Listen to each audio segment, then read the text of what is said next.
What's up, everyone? It's Mark Sotomayor here, filming from the Brown Bag Coffee and Tea Company in Dallas, Texas, right off of Stemmons Freeway.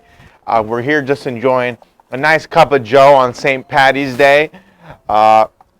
We thank you, Brown Bag Coffee and Tea, for the coffee we got today. You know what I love about using a thermos? It keeps it warm, super warm. So we got a nice cup of joe here.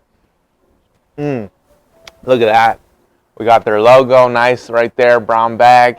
Highly recommend you check it out for all you Dallasites. I think you're really going to like it. Today, the topic of conversation is why I quit my tea company, Treecup Tea. This is a big thing for me.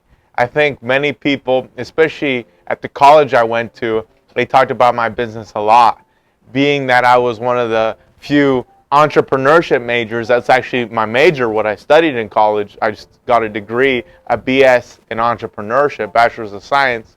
I was like, you could say, the poster child of kind of the entrepreneurship department, especially as a senior, getting my product into Whole Foods. I remember the Collegian, the newspaper for the college even did a whole spread on me. I think it was even front page or something like that. But I love it because when I started the business, my sophomore year of college, I got kicked out, okay, for partying around. I got caught smoking pot as a 19-year-old in college campus, and that was against the policy. I got kicked out for a semester, lost all the tuition. Well, technically my dad, who, he paid for my college, praise God. He's the one that, we lost money from that semester, and I spent 4 months at home, just open schedule. I had been going nonstop, okay, for the whole year of 2017 when I started this business. And suddenly 4 months opened up right in front of me.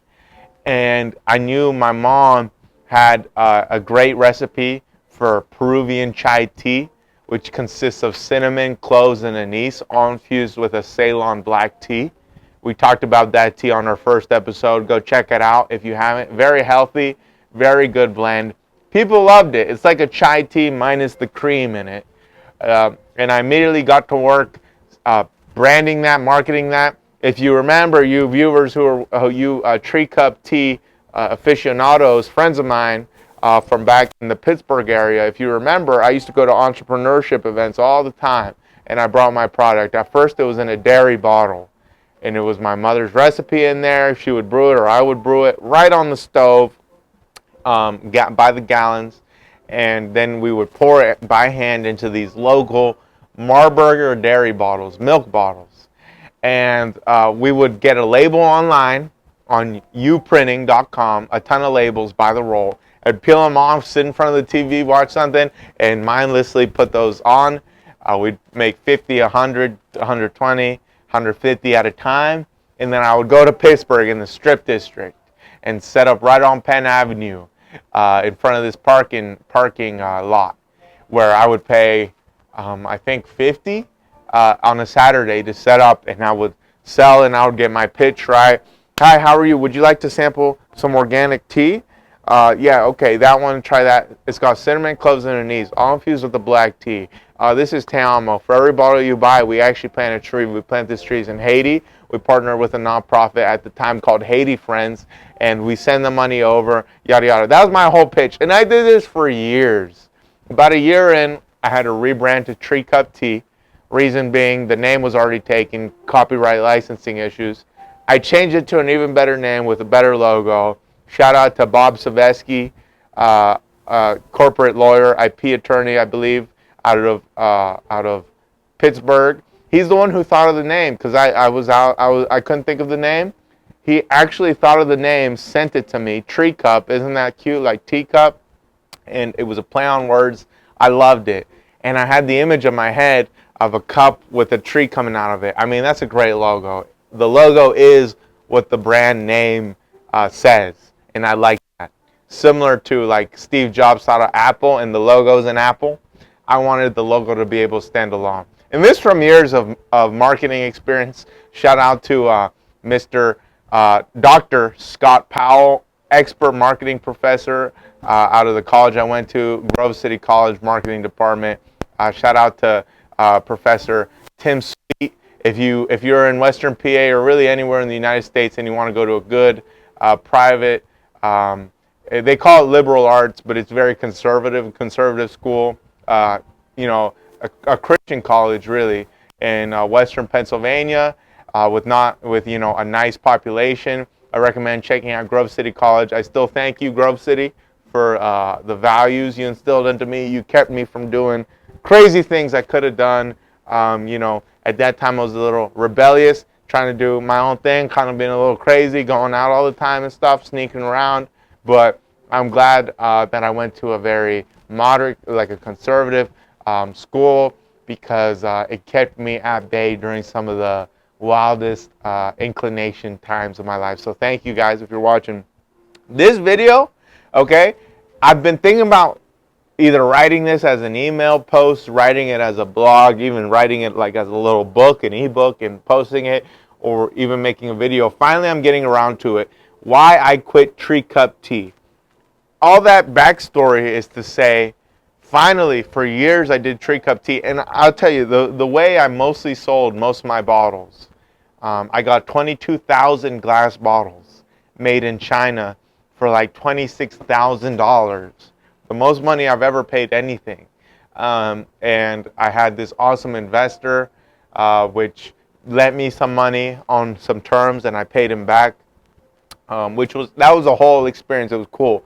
Importing, forwarding costs, and shipping costs, tax rates, and my awesome production company in China, called Dongguan Win-Win Electrical Company. That's the full name. Mr. Liu Zhang, the owner of that firm, of that factory, was the guy that helped me out. He was great. He was awesome. He loved my marketing idea. He used to call me a marketing expert. I thank my my marketing professor in college for pretty much giving me the idea to make transparent bottles so that you could see, it's like an authentic branding, so you could see the liquid within. And he had that whole idea. And so all the genesis of this company, I think people were you know, dismayed or a little upset, or you know, like it deflated them to know I was quitting at a certain point. But there was a big reason for it. It was 2020 when I graduated college. My last semester was when the pandemic started. I was like in college for like a month. Then the pandemic hit. That semester, first spring semester 2020, and I did about 2.5 months, 3 months over the rest of that semester, online school from home. And during that time, oh my gosh, it was toxic. I wasn't having good relationships with the people I was around at that time. I was very rebellious. I would smoke weed even after I got caught. I was hard-headed. I would smoke weed from the time I woke up to late at night. I would play video games, Call of Duty Mobile, till 5 a.m., 6 a.m., get up, you know, get up 2 hours later, 3 hours later, to get on Zoom to be in attendance for the online class. I would have it on mute or whatever, or have my camera off, and and I would even, you know, do my own thing during that class. But it was an easy last semester, but I went wild. And so things were not good. And it was during that time where I hit a low in myself. And pretty much that's what started my whole personal spiritual journey. And for months I was asking and seeking and, you know, really asking God if He was real. And for months there were different developments. And it finally was August 1st of 2020 when I got my answer in full. And I was actually living in the woods for about a month with all these hippie type people. And that was quite the experience, an awakening experience for me. I'm just telling y'all the truth. This channel is like about authenticity, transparency, just like our product would be, Treecup tea, just like tea is, the sourcing of it, the drinking of it. Like fair trade tea and coffee, organic stuff. And so we just want to keep it 100 with you guys, keep it real. And so pretty much at that time, I had all my bottles coming in, and I was like for several months just waiting for my bottles to come in, and this gave me a lot of free time. My relationship was not very good with my family at that time at home. I blame myself for it, being intoxicated and rebellious constantly. So that instigated a lot of things. I wouldn't like living with someone like how I was, I guess, back then. But I got through it, and I had a change where I started fixing my eyes, my gaze, my mind on spiritual things. I mean, I'm telling you, I would invest like literally like 10 hours. Like there were whole days where I just spent on my spiritual journey in a day. And this was like reading online, watching videos and stuff. And so pretty much from that time forward, I was a completely different person, a new creation, so to speak. And I really was from the inside out. And this whole third dimension, or this extra dimension of life, which is the spiritual realm, let's call it, just opened up to me. So whether you're religious or not, there is, some people say there's unexplainable things, or there's other things at play than just this physical world and such. And all that was revealed to me. So time went on, and I felt led. And first off, my attention from being all day, every day on my business, because that was my idol, that was what I loved to do, and I still am really interested in business. But suddenly, now all my attention was fixed onto like this knowledge, this kind of spiritual knowledge, truth, and really just learning as much as I could. And I was just fascinated, interested in it, that there's this other realm, So that was me back in 2020, and it's still me. Not as much as it was back then with how much time I would invest into it on the daily. But pretty much what happened to me is I felt like I stopped getting as productive in my day because I was so focused on other things. And over time, I definitely felt led. I definitely 100% felt led to quit the business, move away from my home and my family, and go to a specific place. I had this voice within me tell me, quit your business. I said, what would I do? It says, go to Fresno, California. I had heard of Fresno maybe once from this video I watched at one point. But I really didn't know about it at the time. Really thinking back, I realized I probably heard about Fresno one time. And so months went by, and I felt more and more stagnant, where I felt like I was growing more and more. I suddenly felt stagnant in the early months of 2021 because I really didn't want to quit my business. I wanted to keep going. I wanted to be successful. And I wanted to make this business work.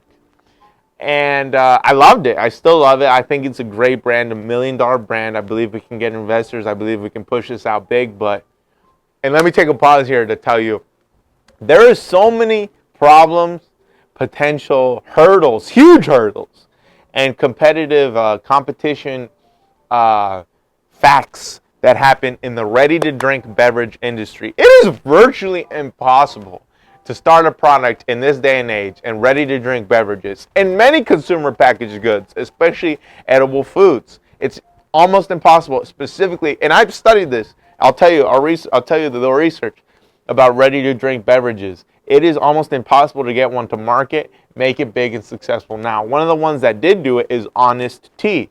But you tell me, where is Honest Tea now? Honest Tea was big, now it's a little bit smaller. Now, Snapple is an older brand. Coca-Cola, Pepsi, Dr. Pepper, all these things, they're older brands. They have a strong branding presence in the market. And the one thing they have, which makes this the hardest industry to be successful in long term, is distribution. They own distribution channels. They pretty much monopolize their own distribution channels. One of the way they do it, they'll have a contract with certain vendors, whether it's a college campus, whether it's an office building, whether it's a franchise of like Arby's or Wendy's or something. They'll be like, only sell Coke products, and then we'll cut you this deal. Okay? And then they signed and then they got this deal going.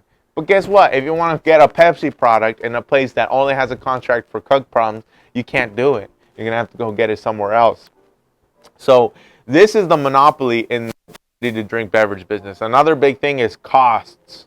Man, they can, first off, in the ready-to-drink beverage and really ready-to-drink packaging industry, ready-to-drink food industry as well sometimes, but especially beverages, the food you eat and the drinks you drink, those are not the most expensive things, especially in beverage. The most expensive thing is the transportation cost to get it to the consumer, as well as, especially in beverage, the container is more expensive. So that can, they might give you 5-10 cents to recycle it, right? That's because it didn't cost them very much.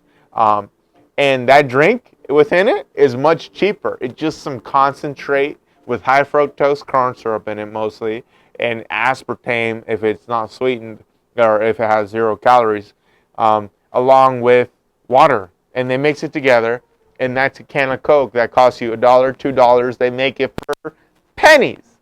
Honestly, fractions of pennies, but then distribution and everything factored in. So point is, I was making my bottles, get this, for like $1.30, almost $1.40 at the end of distribution. Think about that. Now, I would distribute to Whole Foods for a bit under $3, which is actually really good. And then they would sell it for $3.50. I wish they would go a little bit higher. But most of the sales that I did were in, I was in 3 Whole Foods and about a dozen other small shops. I would put these bottles in the back of my truck, like 160, it depends how many cases different vendors got. I would put it there and I would distribute it in my Subaru Forester. I beat that car up. That car died eventually, but I beat that car up going everywhere, all over Pittsburgh, and I'm grateful for that time. I probably did over 400, 500 vendor shows. I would sell at the Strip District. I would sell at farmers markets. Shout out to Bellevue Farmers Market. That was one of my greatest ones. Zelienople Farmers Market, and different private events. Pittsburgh Veg Fest. That was great. I did some of my best sales there. Shout out north side of Pittsburgh. Franklin Apple Fest up in Franklin. I killed it there. That was a great time. And oftentimes the Strip District in Pittsburgh, downtown Pittsburgh as well. In over a year, I got rid of 15,000 bottles, and that was my last year. And so when I was prompted, by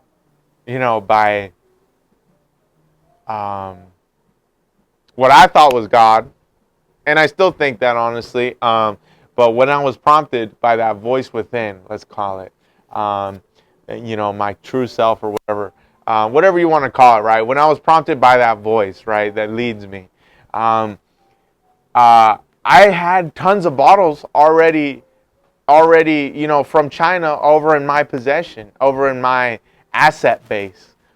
And I'm like, yo, why would I quit this business when I can make, the return on all these bottles? And so I struggled within myself to actually quit the business. But one day I said, okay, give me a sign if I'm supposed to really quit this business and go to Fresno, California. So 2 days later, I literally found a driver's license on the floor at my nighttime job, working at FedEx, taking packages out of cars. There was a wallet. I picked it up. The driver's license was Fresno, California. I couldn't believe it. That was 2 days after I said, give me a sign, give me a sign. Literally, at the end of that weekend, I drove from Pittsburgh. I didn't go straight to Fresno. I went to go visit a friend which fixed up my car. There was problems with my car. And then I went to go visit another friend in Atlanta. And then I made my way to Fresno, California. And from that day, leaving your house, going on a journey, going on an adventure, that's really the call I think people take in finding themselves and finding what they're made to do, is following maybe their curiosity, taking an adventure, going out and figuring something out. Me personally, I had to kind of find myself. Long story short is, when I reached this enlightening, when I heard this voice within myself that rose up within myself, and I took action on it, I started really being around a lot of homeless people. That that's still been a great joy.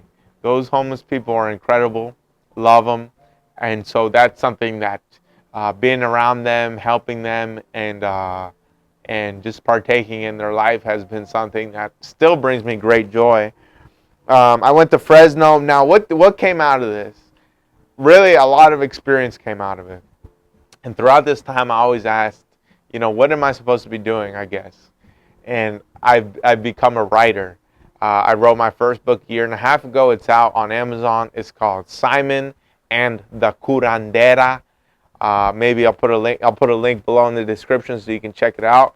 I'm writing another book now about my time spent being homeless.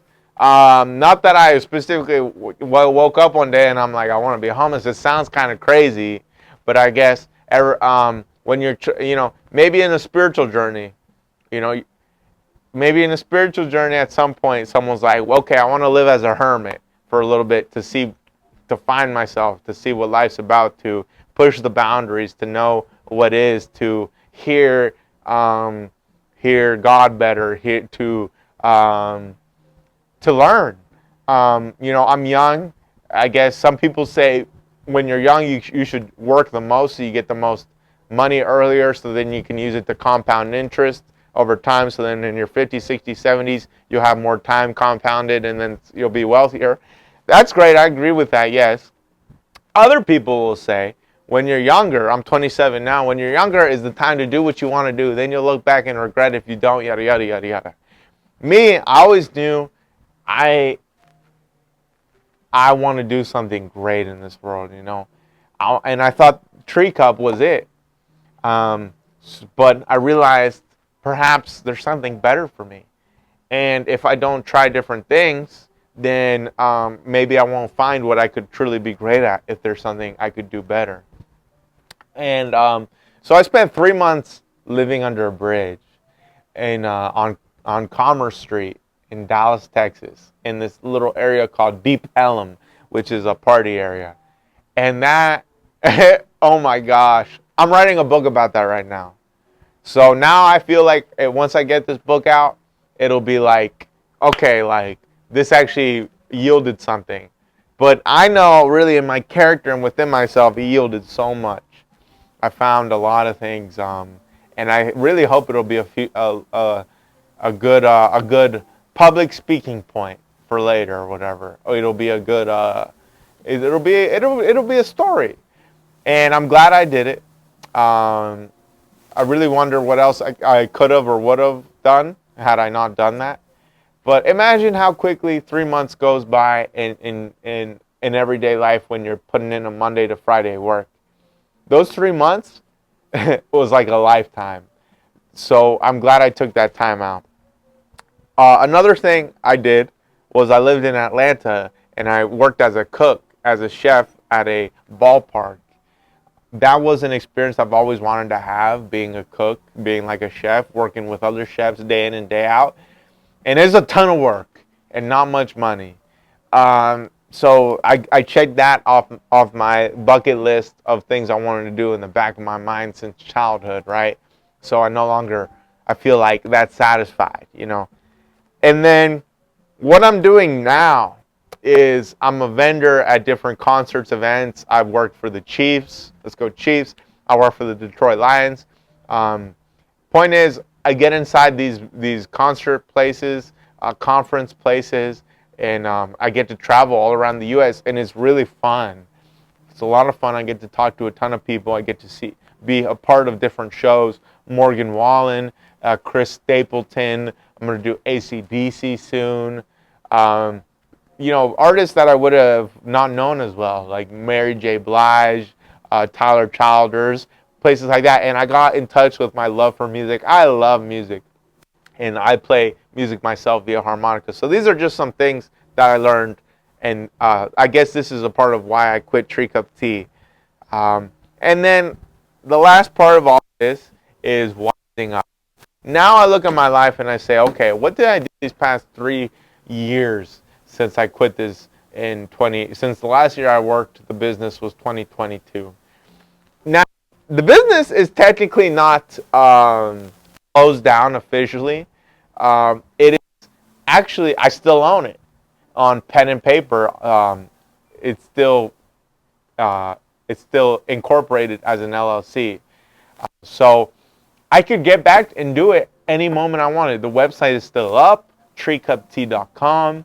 As you can see, my YouTube videos of the past are still on, and I still have many of the connections I had. Now, if I went back and I did this business, I could do it better than I've ever done it before, and I would love to do it, but it's got to be done right. It's got to be done right from the start. I would still like to plant trees. Not that planting trees in other countries such as Haiti, which desperately needs trees. Haiti's 70 to 80% deforested, most impoverished country on the earth, on the Western Hemisphere actually. And one tree makes a big difference down the line through generations, and as well as the tree is worth a lot of value monetarily. Those Caribbean hardwoods, after 20, 30, 40, 50, 60, 70 years growing, they're worth thousands of dollars in hardwood and lumber. So now I look and I say, Dallas, Texas is one of the greatest tea markets, bottled tea, on the globe, and definitely in the United States. The South drinks tea year round, especially sweet tea, with like 50 grams of sugar per cup. Me, if I wanted to do tea now, I'd be set up way better, because this market, first off, is way better. Not that we couldn't sell online to distribute all over the United States to the Pittsburgh customers and stuff. However, now I look at this, I'm like, I could do it better than ever before, and that is what I would like to do. That is something I would like to do.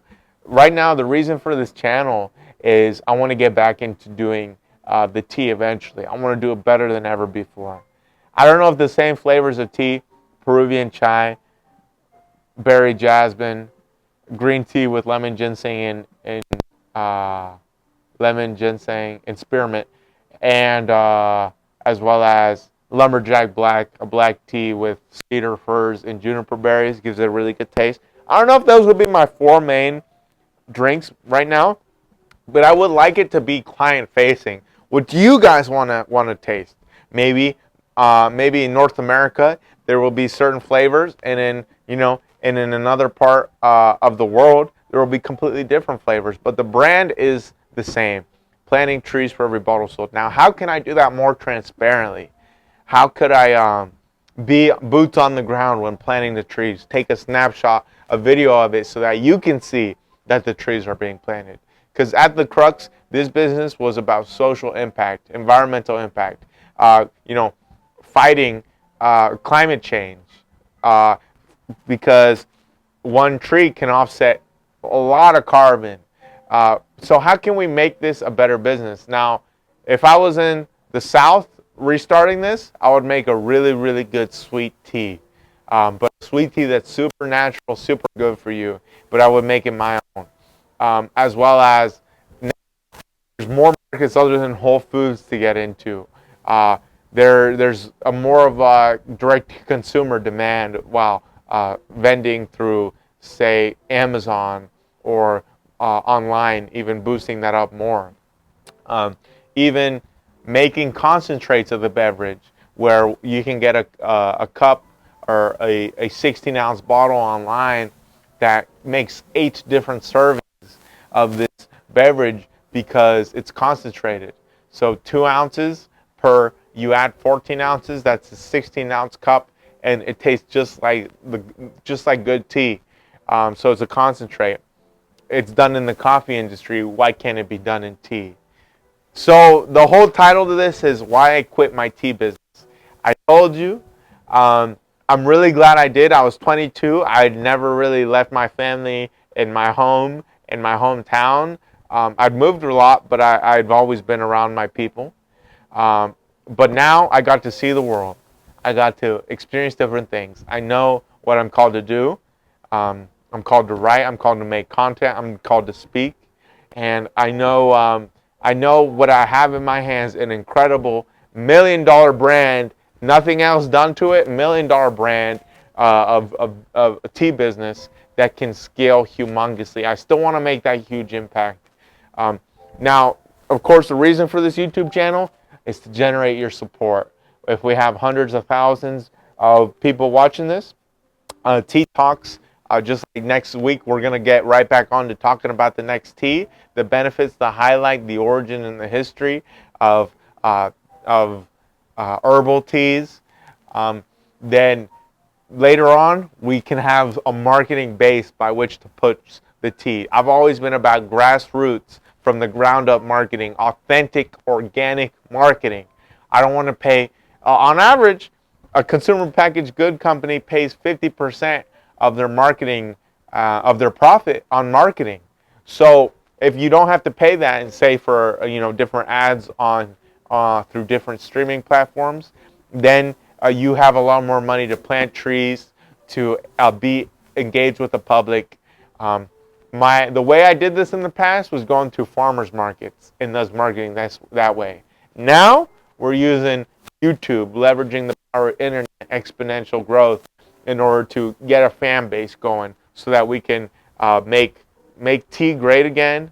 And also, I just want to thank you guys from the bottom of my heart, y'all, that have been with Treecup, with Te Amo, even when it was the other name, from day one. Shout out to my mom. I couldn't have done this at all without greatest business partner of my life, my mother. Thank you, Ma, if you're watching this. And that's why I quit Treecup Tea.